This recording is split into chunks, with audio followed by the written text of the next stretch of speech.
Hi guys, this is Ate Sel. For today's video ay gagawa naman po tayo ng champurrado. Ayan, pang merienda natin guys. Pag hindi na ubos, hanggang dinner na po ito. Ayan, sisindihan na natin yung apoy. Ayan, tatakpan lang po natin ito at hintayin natin kumulo.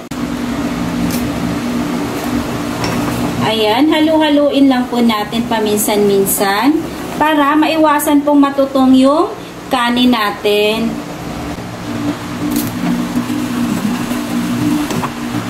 Yan guys, lalagay na natin yung kokwa. Ayan, depende na din po yan sa inyo guys kung gaano karami ang ilalagay nyo po. Then, halu-haluin lang po natin mabuti hanggang matunaw yung kokwang nilagay natin. Ayan, dahan-dahan na natin ang halo guys.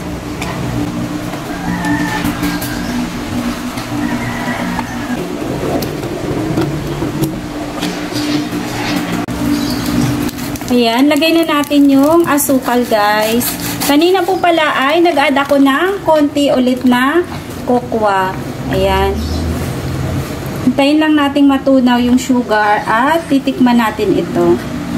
Ayan, yung paglalagay din po ng asukal guys ay nasa sa atin na din po kung gaano katamis ang mga gusto natin.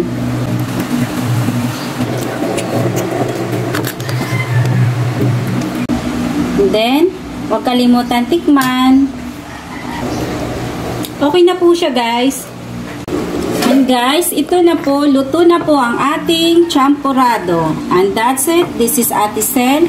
Thank you for watching. And guys, please don't forget to like, comment, and share. Ingat! Bye!